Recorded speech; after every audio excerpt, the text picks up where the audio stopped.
ஓம் நமச்சிவாய சிவாய நம. அனைத்து தமிழ் உள்ளங்களுக்கும் கனிவான வணக்கங்கள். நாம் இந்த பதிவில் பெயர்ச்சி அடையும் குரு பகவான் உங்கள் ராசிக்கு என்னென்ன சுப மற்றும் அசுப பலன்களை தரப்போகிறார், அதற்கான பரிகாரம் என்ன என்பதனை பற்றி விரிவாக காண்போம்.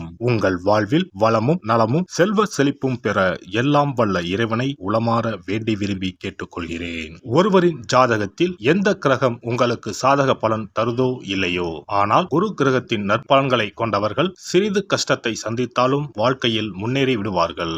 நவ கிரக குரு பகவான் மங்கள கிரகமாக விளங்கி வருகிறார். ஜோதிட சாஸ்திரத்தில் குரு பகவானுக்கு தேவர்களின் குரு என்ற அந்தஸ்தும் வழங்கப்பட்டுள்ளது.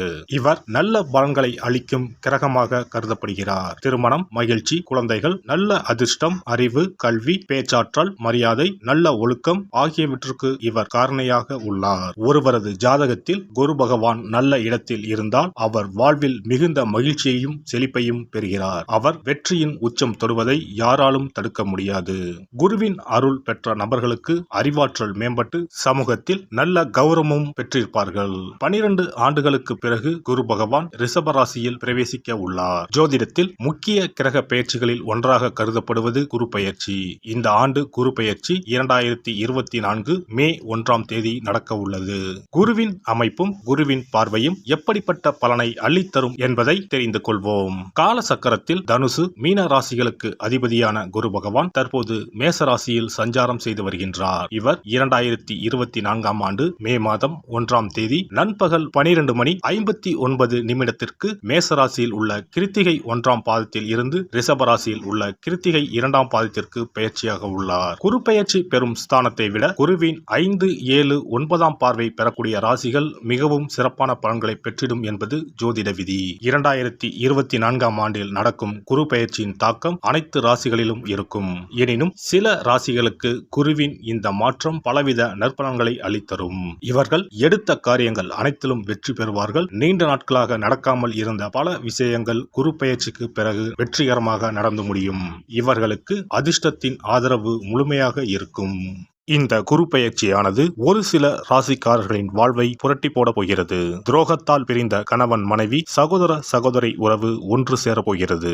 நட்பு என்னும் நஞ்சால் உங்கள் உறவை பிரித்த துரோகியை இனம் கண்டு உண்மையான உறவு யார் என்பதனை அறிந்து கொள்வீர்கள். நஷ்டம் மட்டுமே பார்த்த வியாபாரிகள் திடீர் லாபத்தை அடைய உள்ளீர்கள். திடீர் லாட்டரி அடித்தது போல லாபம் இரட்டிப்பாகும். சனி பார்வையினால் ஏற்படும் காம சிந்தனைகள் இந்த குரு பெயர்ச்சியினால் சரியாகும். தகாத பெண் உறவை தவிர்த்து ஆன்மீக பயணத்தை தொடர்வீர்கள். சதி எதுவாக இருந்தாலும் அதை முறியடிப்பது சிவனின் விதியாகும். சிவனின் துணை இருந்தால் எதிரில் யமனே வந்தாலும் சமாளித்து வெற்றி அடையலாம். இனி உங்கள் ராசிக்கான பலன்கள் என்ன என்பதனையும் அதற்கான பரிகாரம் என்ன என்பதனையும் பார்ப்போம். துலாம் ராசி அன்பர்களே, சுக்கிரனை ராசி அதிபதியாக கொண்ட துலாம் ராசிக்காரர்களுக்கு ராசிக்கு 7ஆம் பாவத்தில் பயணம் செய்யும் குரு பகவான் சித்திரை மாதம் முதல் 8ஆம் வீடான அஷ்டமஸ்தானத்தில் பயணம் செய்ய போகிறார். ஏற்கனவே இருந்த இடம் நல்ல இடம்தான். குரு பகவானின் நேரடி பார்வையால் யோகத்தை அனுபவித்தீர்கள். சிலருக்கு கடந்த காலங்களில் கிணற்றுக்குள் போட்ட கல்லை போல செயல்பாடுகள் முடங்கித்தான் இருந்தது.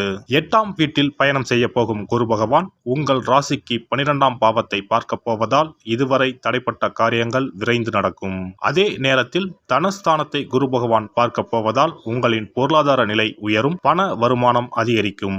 சேமிப்புகள் கூடும். குடும்பத்தில் சுபகாரியம் நடைபெறும். பணம் கொடுக்கல் வாங்கலில் உள்ள சிக்கல்கள் மறையும். கொடுத்த கடன் திரும்ப வரும். வரவேண்டிய பண வருமானம் கைக்கு வரும். பூர்வீக சொத்துக்கள் விற்பனை செய்வதன் மூலமாக அல்லது வாங்கிய சொத்துக்களை நல்ல விலைக்கு விற்பதால் லாபம் வரும். பணத்தால் குடும்பத்தில் ஏற்பட்டுள்ள மனக்கசப்புகள் அகலும். கணவன் மனைவி உறவு பலப்படும். 4ஆம் பாவத்தை குரு பார்ப்பதால் சிலர் அசையா சொத்துக்கள் வாங்குவார்கள். புது வீடு கட்டி குடிபோவார்கள். சிலருக்கு மனைவி வகையிலும் சொத்து வசதி வாய்ப்புகள் வந்து சேரும். கடந்த காலங்களில் கடனால் அவதிப்பட்டவர்கள் ஏதாவது சொத்தை விற்று முழு கடனையும் அடைப்பார்கள். புது முயற்சிகள் கைகூடும். தொழில் லாபம் கூடும். உத்தியோகத்தில் அலைச்சல் காரணமாக சற்று உடல்நிலை பாதிப்பை தருவார். கவனம் தேவை. பெண்களுக்கு சாதுரியமான பேச்சால் ஆதாயம் உண்டாகும். பணவரத்து கூடும். காரிய தடைகள் நீங்கும்.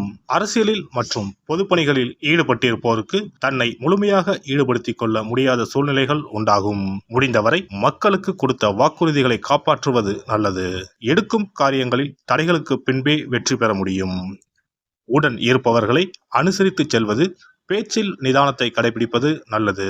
பொருளாதார நிலை ஏற்ற இறக்கமாக இருக்கும். கலைத்துறையினர் கிடைத்த வாய்ப்புகளை நழுவ விடாமல் பாதுகாத்துக் கொள்வது உத்தமம்.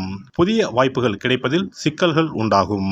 நெருக்கடியான சூழ்நிலைகளால் உடல்நிலை பாதிப்புகள் ஏற்பட்டு மன அமைதி குறையும். உடன் இருப்பவர்களாலே வீண் பிரச்சனைகளை சந்திப்பீர்கள். பண வரவுகள் தேவைக்கேற்றபடி இருக்கும். மாணவர்களுக்கு ஆசிரியர்கள் சக மாணவர்களின் உதவிகள் கிடைக்கும். பாடங்களை நன்கு படிப்பது கூடுதல் மதிப்பெண் பெற உதவும். சித்திரை நட்சத்திரம். இந்த குரு பெயர்ச்சியால் சில காரியங்கள் எதிர்மறையாக நடக்கும். நீங்கள் இதுவரை எதிர்பார்த்த காரியங்கள் எல்லாம் இழுபறியாக நிறைவேறாமல் இருந்தாலும் ஏதாவது ஒரு வகையில் எப்படியும் நடந்துவிடும் என்ற நம்பிக்கை இருக்கும். சுவாதி நட்சத்திரம். இந்த குரு பெயர்ச்சியால் பழகும் மனிதர்களின் வார்த்தைகளை நம்புவதா வேண்டாமா என்று சமயத்தில் சந்தேகம் ஏற்படலாம். வாழ்க்கையில் பிடிப்பும் ஆர்வமும் இல்லாமல் சலிப்பை உண்டாக்கினாலும் நட்சத்திர நாதன் ராகுவின் பலத்தால் பாதிப்பை உண்டாக்காமல் காப்பாற்றி வருவார். இனிப்பும் கசப்பும் மாறி மாறி பலன்கள் இருக்கும். விசாகம் நட்சத்திரம். இந்த குரு பெயர்ச்சியால் குடும்பத்தில் நிலவி வந்த பிரச்சனைகள் மறையும். சிலருக்கு திருமணம் மற்றும் சுப நிகழ்ச்சிகள் நடப்பதில் தாமதம் ஏற்படும். யாருக்கும் வாக்கு கொடுக்கும் முன் ஆலோசனை செய்து கொள்ளவும். வெள்ளிக்கிழமைகளில் ராஜ ராஜேஸ்வரியை அர்ச்சனை செய்து வழிபட எல்லா நன்மைகளும் உண்டாகும். செல்வம் சேரும். செல்வாக்கு உயரும்.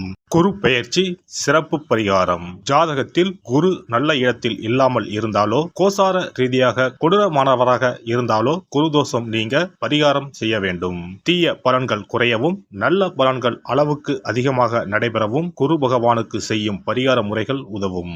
வியாழக்கிழமை தோறும் தட்சிணாமூர்த்தி வழிபாடு செய்வது சிறப்பான பலன்களை கொடுக்கும். வியாழன் அன்று குரு ஓரையில் நல்ல நேரத்தில் குருவிற்கு உரிய கோலத்தை வடகிழக்கு திசையில் கோலமிட்டு அதன் மேல் முல்லை மலர்கள் பரப்பி குரு எந்திரத்தை வைத்து அதற்கு முல்லை மலர் சூட்டி சந்தன பொட்டிட்டு பொன்னிற தட்டில் கொண்டை கடலை வைத்து தூப தீபம் காட்டி குரு காயத்ரி மந்திரத்தை 108 முறை மன ஒருமையுடன் கூறினால் குருவால் ஏற்பட்ட தீய பலன்கள் விலகும். நல்ல பலன்கள் மேலும் மேலும் அதிகரிக்கும்.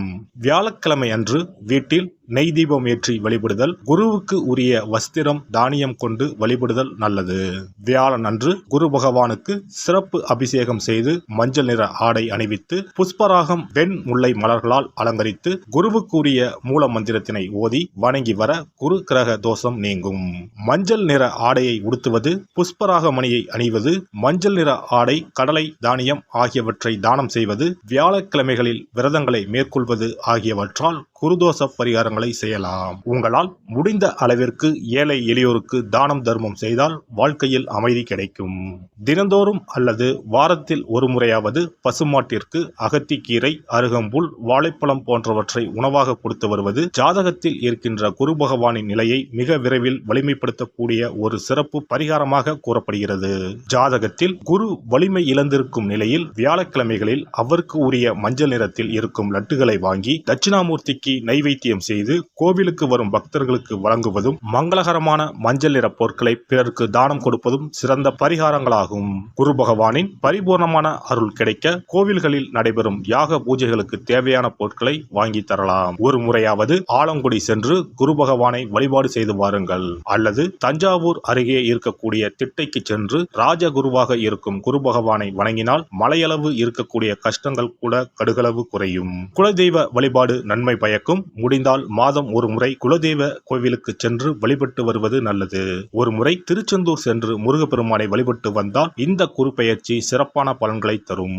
உங்களின் வாழ்க்கையில் பொருள் ஈட்டும் முயற்சிகள் அனைத்தையும் வியாழக்கிழமைகளில் தொடங்குவதும் நல்ல பலனை கொடுக்கும். குறிப்பாக வியாழக்கிழமைகளில் வருகின்ற ஏகாதசி தினங்களில் நற்காரியங்களை தொடங்கினால் நன்மைகளை பெறலாம். வியாழக்கிழமைகளில் தங்கள் சக்திக்கு இயன்ற அளவில் அன்னதானம் செய்வது குரு பகவானின் நல்லருளை உங்களுக்கு பெற்றுத்தரும். அன்னதானம் செய்வதன் காரணமாக உங்கள் ஜாதகத்தில் இருக்கின்ற குரு கிரக தோஷங்கள் நீங்கி குரு கிரகத்தை பலப்படுத்தி உங்கள் வாழ்க்கையில் நீங்கள் விரும்பிய பலன்கள் தங்க தடையில்லாமல் கிடைக்கச் செய்யும். எல்லாம் வல்ல இறையருளால் நீங்களும் உங்கள் அன்பு குடும்பமும் உடல் நலம், நீலாயுள், நிறை செல்வம், உயர் புகழ், மெய்ஞானம் ஓங்கி வாழ்க வளமுடன்.